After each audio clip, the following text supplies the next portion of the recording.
100 miles and out? Maybe, maybe not. This is my review of the Hoka Mach X after 100 miles.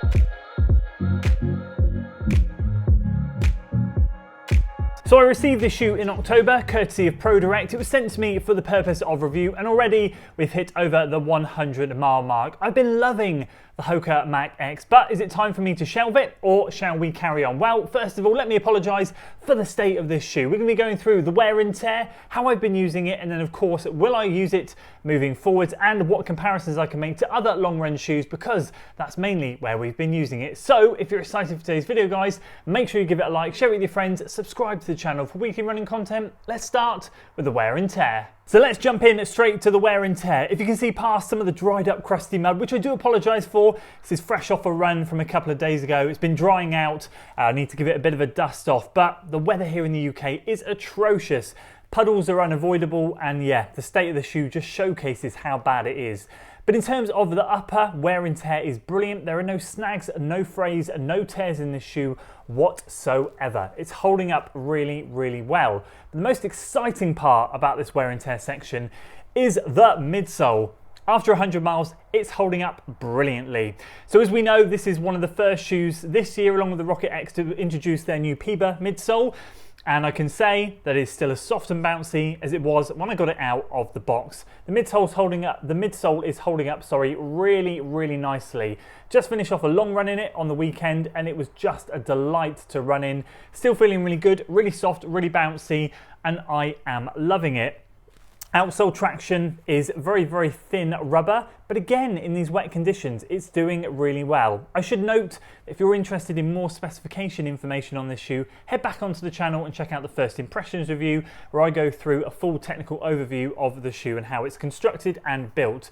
But yeah, as for the grip, holding up really well. No sign of wear and tear at this stage, other than on the toe off area, which is pretty standard in most shoes, but overall the main section of the shoe is holding up really well. So, a massive thumbs up for the wear and tear so far. So how have I been using the shoe? Well, it's mainly been for moderate miles and long runs. That's where I've really found this thing to have its sweet spot. I have tried to pick up the pace in it, and it does marathon pace pretty darn well, but I have kind of tried to do some strides and stuff. And what I find with Hoka shoes in general, just because they've got such a wide base and they feel quite a stable shoe, I really struggle to get some good turnover in it. I'm probably unique in that aspect. There's probably a lot of people out there that can run speed in this shoe just fine, but I do feel like it's not really geared up for that. I choose lighter shoes. Other shoes are a little bit more slimline in the midsole and outsole, and the geometry, the way they're built, just a thinner platform overall. I feel like I can turn my legs over better in them.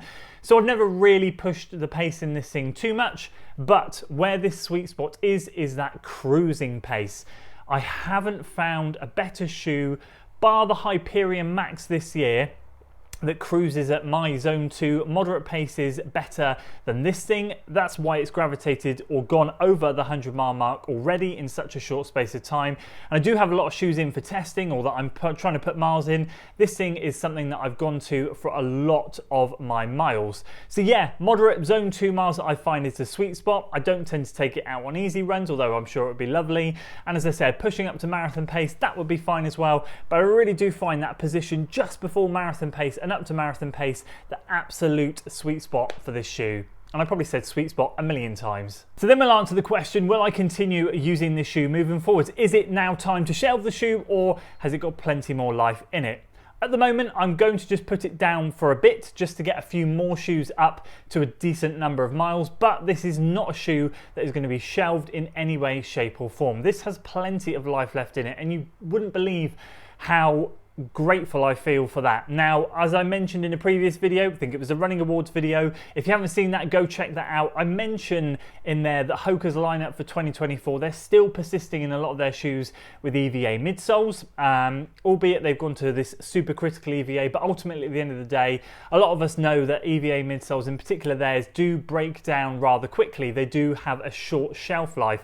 They said they've heard it, they said they've listened, they've tinkered with the formula, and that's fine. I get it, they're trying to make improvements, but overall what I think myself and you guys are looking for as consumers, if Hoka work for you, is more of this stuff, more of this in some of their shoes. Place a bit more of this, sprinkle it in across some of your lineup, And I think you're going to turn a lot more heads and get a lot more people on board. A lot of people have left Hoka because they find durability to be not so good, but this is at the moment for me paving the way for a future. Let's just hope that they do more of it in more of their shoes. So for me, it's definitely going to be one that I go back to. Just want to put a few more miles in a few more shoes, and then once I've done that, this thing will be coming back out to share some of the long runs and some of those moderate runs with the Hyperion Max during this London training block. And so with all that out of the way, I wanted to share another shoe with you if you're looking at this one and liking it but going, I'm just not sure I can move to Hoka, back to them because of the midsoles, or for whatever reason Hoka just don't work for you.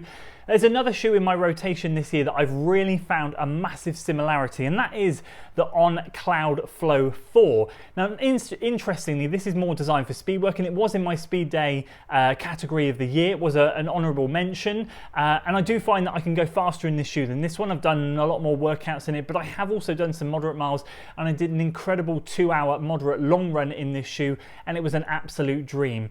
Where I find both of these shoes' sweet spots, as I've just mentioned, is below marathon pace, up to marathon pace, and I do feel like this has a tiny bit more range on it. You can go above it, and I've found that even up to half marathon pace and tempo efforts, this is pretty darn good. I can't remember exact weight comparisons off the top of my head. If I can remember, I'll put them on screen, but I do find that for me, if I'm looking at that sort of either moderate day run or a long run that's at a moderate effort, this has been the closest shoe that I've had that matches up to this in terms of like what I want to personally gravitate towards. What you get with this one is a slightly slimmer silhouette of a shoe, thinner in the midsole, so it's a little bit more to my liking when I'm doing speed stuff, but overall when I'm just cruising, either or's fine. And as you can see, I've gravitated towards this more than this at the moment, but I just wanted to share with you that I feel like if you are thinking about trying an on shoe and you're looking at an area that this thing covers, this OnCloud Flow 4 is definitely one to consider. So there we go, those are my thoughts on the Hoka Mach X after 100 miles. I'd love to know your thoughts on this shoe. Have you got it? Have you picked it up?